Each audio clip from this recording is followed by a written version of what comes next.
Hermano, tú sabes que no hay una cosa que ponga a la gente más de pensamiento cerrado y radical que sus convicciones religiosas.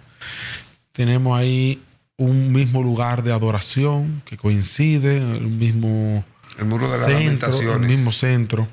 Entonces, bueno, si no hubiesen de por medio tantos resentimientos religiosos, tal vez tú podrías decir, bueno, pues podrían estar ahí los dos juntos, uno al lado orándole a Alá y el otro al lado orándole a Jehová, y tú haciendo tus rituales en la mezquita del lado, el lunes y miércoles, Lo y hacían, déjame a mí, lo hacían, se y déjame a juntaban uno mí con otro. hacerme orar a martes y jueves. Ujú. Mi hermano, cuando la gente tiene convicciones religiosas, no tiene ese nivel de tolerancia ni de término medio. Es lo que me parece a Hay un mí. pensamiento de Mahatma Gandhi que a mí me encanta. Mira, quizás no sea bueno ni decirlo en los medios, pero a mí me encanta ese pensamiento. De Gandhi. Dios es muy grande para caber en una sola religión. Dios es muy grande Para caber en para una sola caber religión. en una sola religión. Dios es único, a mi entender. Simplemente el pensamiento religioso es un pensamiento de índole cultural. Cada quien, alejado uno de otro, crea su propia interpretación de Dios. ¿Entiendes? Cuando me dicen, no porque el Corán, usted leyó el Corán para ver lo que es el Corán. No hay una religión sobre la tierra que no abogue por el amor y la hermandad entre su gente. Pero cuando el de al frente te dice que tu religión es la falsa, ya tú te estás buscando un enemigo. Porque no pretenda cambiar el pensamiento religioso de la gente, simplemente compréndelo. Y entre el mismo cristianismo, tú tienes 60,000 subdivisiones, que el testigo de Jehová te dice que ese no sirve, el adventista te dice que a otro cristiano, que el católico dice que este no sirve, te crea un fraccionamiento. Y hay que entender que cada quien tiene derecho de pensar acorde como ha sido formado. Y yo te lo dije el otro día. ¿Tú sabes tú quieres ver lo que es la religión? Joel Combes, chiquito, de 1 año, se va para tú y 1,000 niños más. Se van para el Kilimanjaro en África y de allá no bajan. Y allá hay un tipo que te lleva y te pone películas de Superman y te dice, ese es Dios. Y Superman rompiendo, Superman volando y Superman haciendo esto y salvando al mundo. Ese es Dios. Cuando tú bajes a la civilización No hay quien a te los hable de 20 eso. años, ¿quién te hace pensar que no es Superman, que Dios no es otro que Superman? Entonces, el fraccionamiento entre pueblos lo utilizan los gobernantes a través del pensamiento religioso y del fanatismo.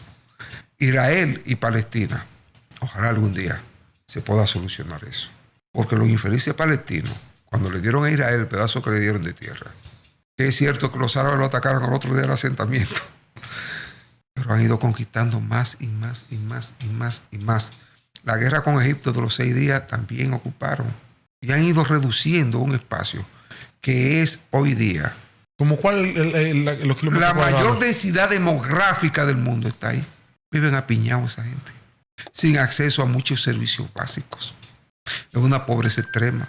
Egipto no lo quiere aceptar como inmigrantes de guerra, porque teme que entre ellos vayan grupos de Hamas, porque esa es otra.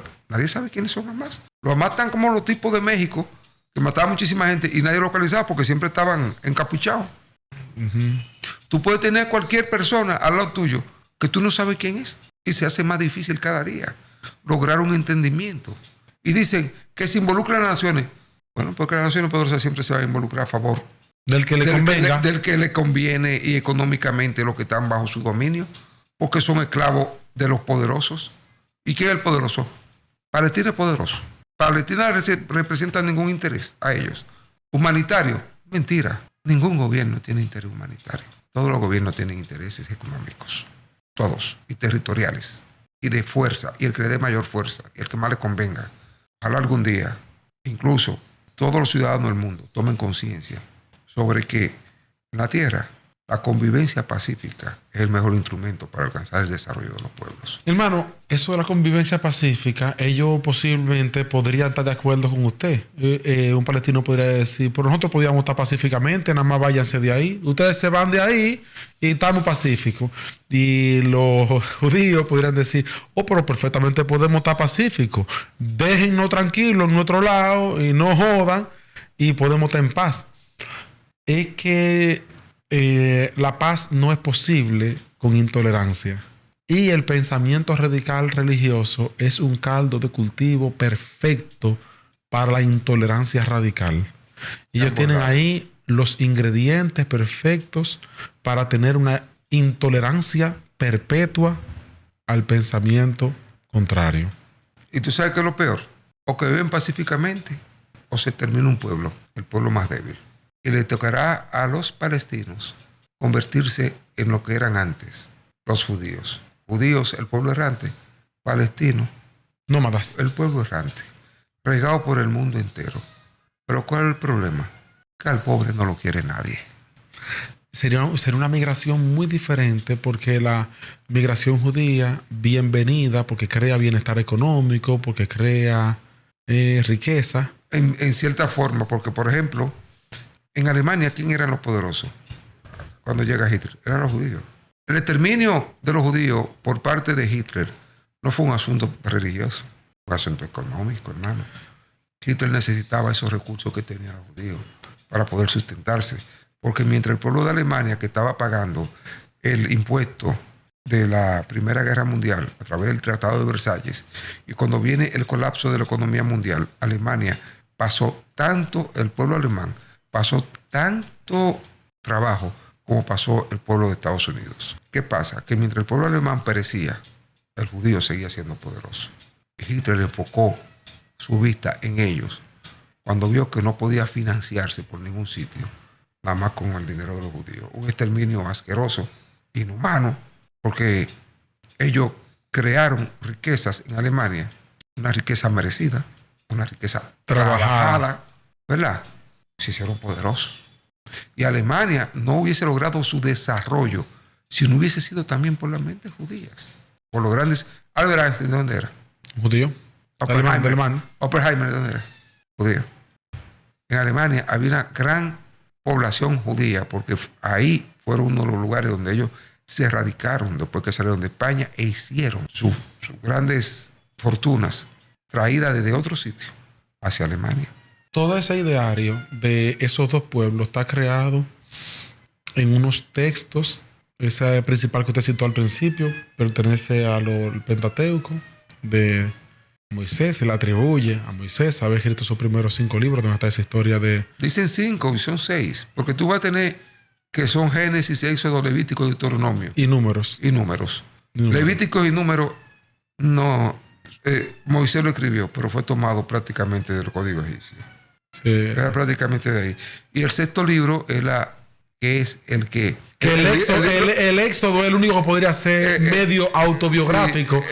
Todo lo demás es... Hay un libro que se llama La historia del fiel siervo Job. Que sería un sexto Pentateuco. Bueno, ya no sería Pentateuco. Donde se da la primera apuesta de la historia. Yo me río. Porque Dios y el diablo tienen una conversación en la que el demonio le dice a Dios que Job le es fiel porque Dios le dio todo. ¿El libro de Job sería un libro de Moisés también? Se dice. Muchos de esos libros no fueron escritos ni siquiera por él, fueron escritos en muchísimos años después, porque se recogieron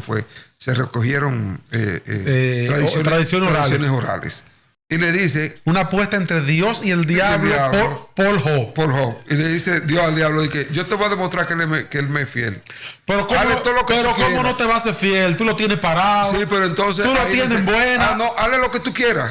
Y agarra ese pobre hombre, le mata a todos los hijos, le mata el ganado. No, pero de chin en chin, Lo llena de lepra y la mujer, como siempre, maldícelo.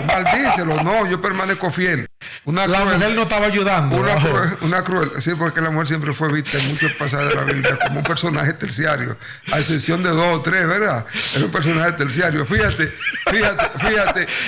que la mujer de Abraham hace salir a Ismael y a su mujer. Le importó que se pudieran morir en la vaina.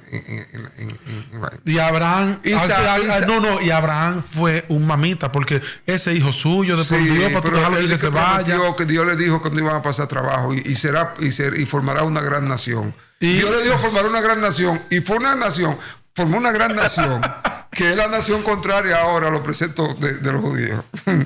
Entonces, tú tienes la otra, que es la mamá de Isaac, que hace que Esaú la mujer de Isaac, que hace que Esaú le vende la prefectura a la primogenitura a Jacob y engaña al papá poniendo la ropa de Esaú para que él lo bendiga. Siempre las mujeres están en una.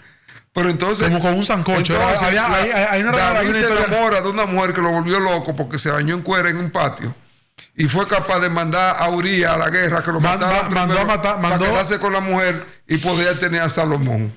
O sea, pero vamos, eso son historias bíblicas, ¿tú entiendes? Que... Entonces en Job tú dices, están apostando Dios y el diablo, no se sabe en qué contexto ni en qué lugar, jugando con la vida de Job. Yo oí una frase hace 2 días en una película que dice que Dios y el diablo se sientan juntos.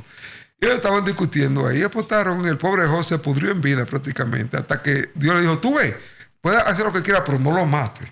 Entonces después de eso, Job se curó, Dios le dio muchísimos rebaños y le dio gran descendencia. O sea, Dios mató a los hijos de Job, dejó que los mataran como si fueran pollos, que le dio más hijos. O sea, como que un hijo sustituye a otro. No ponga eso aquí. Que no, hermano. No ponga eso aquí. Hermano, realmente... Mira, ya caímos en religión. Pero ¿por qué te iba a preguntar eso? Lo que pasa es que tú tienes tanta data que es muy interesante conversar contigo. Lo que te preguntaba de la historia de Abraham en los libros de Moisés, que por ahí fue que nos fuimos, que yo te dije que era el Pentateuco y tú le agregaste el sexto, el de Job, es que son tradiciones orales que fueron transcritas después, que muchos de esos libros no se puede ni siquiera datar un autor en específico. No. Que para la religión de nosotros como cristianos, la Biblia entera y cualquier letra que esté adentro es palabra de Dios, pero en general o está en voz de un narrador o es texto literal de una persona. O sea, habría que saber como que subrayame en amarillo cuáles son palabras de Dios y cuáles no. Digo, bueno, palabra de Dios está, qué sé yo, el Éxodo 20, que son los 10 mandamientos. Mira, y qué sé yo, palabra subrayado en amarillo como palabra de Dios. Tocando temas. Lo que te quiero preguntar, hermano, es si es que tenemos una guerra basada en mitos de tradiciones orales. Es decir, si estamos hablando de que por lo menos hay un fundamento real por lo cual dos naciones están matando 2024, o tenemos una serie de textos tan antiguos que son mitad mito, mitad... Ahí te voy. Mira, te dije de un principio que esto es un problema económico. Esto es un problema territorial. Ahora, ¿cómo tú mantienes el odio entre pueblos? Si le dices que es por cuarto, no van a pelear. Pero de la manera que ellos pueden mantener un fraccionamiento es utilizando el tema religioso. No es otro. Es el tema religioso para dominar a todo un pueblo. Para que cada pueblo en su lado esté a favor de su gobernante porque están defendiendo al Dios de ellos. Por eso, en los pueblos donde no están... El pueblo judío está súper educado, pero son radicalmente religiosos, mi hermano. Son más creyentes que... Y por esa religión es que ellos pudieron mantener el pensamiento a través de miles de años a pesar de estar dispersos en el mundo entero. Y los islámicos son iguales, caballero. Un islámico que está, mira, en la luna, piensa igual que un islámico que está en la tierra. Sí, porque su ley, molde. A diferencia del cristiano, su ley de vida es el Corán en los islámicos y la Torá en los judíos. Y la Cábala. ¿Eso no es más de la India? No, la Cábala es judía también. ¿También? Sí, la Cábala es judía. Es muy difícil que un judío o un islámico pasen generaciones y no conserve su pensamiento. Esto no es todo. Esta es solo una porción de un capítulo completo. Así que si te gustó este contenido, accede a la descripción para que encuentres el enlace y puedas ver el podcast completo de donde fue extraído este clip, para que no te quedes sin los verdaderos códigos.